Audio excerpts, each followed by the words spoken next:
All right, so we recently got a leak of the full Illuvidex, 156 Illuvials. And depending on how you look at it, there's actually a little bit more, and we'll touch on that in a sec. But I took some time to break it all down, and some of the stuff I found is very interesting, so I wanted to share it all with you. So this is the leak that we're going to talk about.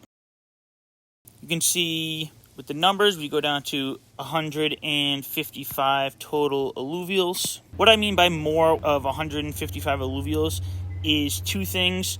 We have the one Illuvial up here, which is 000, that we don't know anything about. And when you look at the tier 1 Illuvials, you can see that the stage 1, stage 2, and stage 3 are all associated with the same number. And from my understanding, they're going to look the same, probably just bigger. And even though the way this chart presents it, it looks like, this set of tier 1 is different than all of these below it. But really, each of these are going to branch off into a stage 2 and a stage 3. There are some interesting things about the links, and I will get into those a little bit later. But one thing just to point out here is there's really only 33 lines of a stage 1, stage 2, and stage 3. And because they wanted to keep things as diverse as possible among the affinities and classes, this first generation of Illuvials is really going to lack the synergies. And I'll show you what I'm talking about. And while we still don't know what every Illuvial looks like, it appears that we do have a really good idea of all the classes and affinities. So let's take a look. So I made this chart. It looks more complicated than it really is.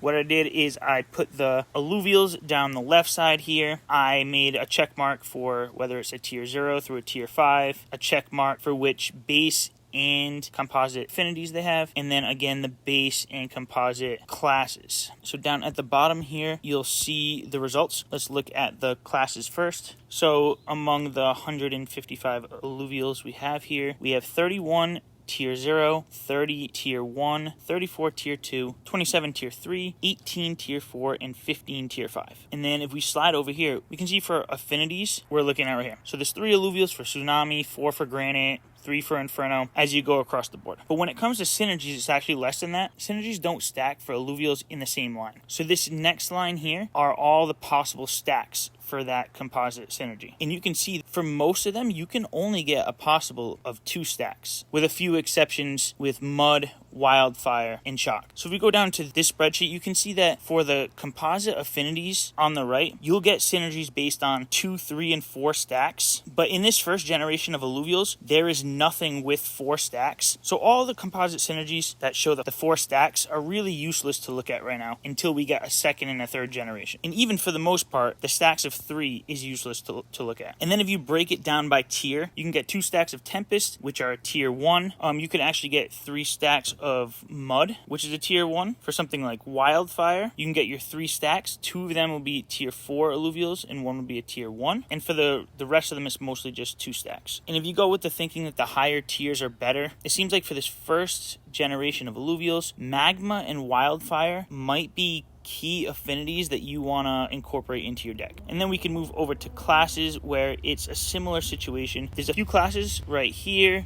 So we have the Colossus, Invoker, and Mystic that you can actually get 3 stacks of, and the rest of them are going to be up to 2 stacks. So again, if you're looking at tier 5s being the strongest, Invoker might be the best class out there, followed by Colossus and Mystic, and then maybe Behemoth and Arcanite. I'm not going to read through what each of these classes or affinities do, like their innate or their stacks, but what I really wanted to point out here is that the stacks are based on 2, 3, and 4, and most of these affinities and classes are only going to reach that 2 or 3 stack phase. None of them will reach the 4 stacks. So going back to this, there's a couple more things I wanted to touch on. Out of these first 33 Illuvial lines, they really fit into tiers 1, 3, 4, and 5. The only tier 2 up here is the Red Panda, which I believe was the winner of the last Illuvial contest by Illuvial. And then with that being said, if you go to the links are the bulk of the tier 2 Illuvials. Now what's interesting here you have the first link here with no affinity and no class, and that is the stage 1. And then if you come over to this section, these are the stage 2 links where they gain a class but no affinity. So there's a couple possible things that could happen here. You could either have to fuse 3 of these links and randomly get one of these 5, or it could be a situation where you fuse 3 of these links on top of some resources that you maybe found in different regions in order to get these 5, and then it'll take fusing 3 of these to get to the stage 3 of the links. And if you look here, let's look for example at the rogue. You'd fuse 3 of these in order to either get this rogue, this rogue, this rogue, and so forth. And again, this might be something where you fuse 3 plus an additional resource from traveling to a certain land. And we already touched on these tier 0 Illuvials, on how you will be able to fuse them to go to a stage 2 and a stage 3. They'll look the same, probably bigger and stronger, but it is also interesting to note that they are still given the same Illuvidex number. Alright, well, I know I just went through that quick. I thought some of this stuff was interesting.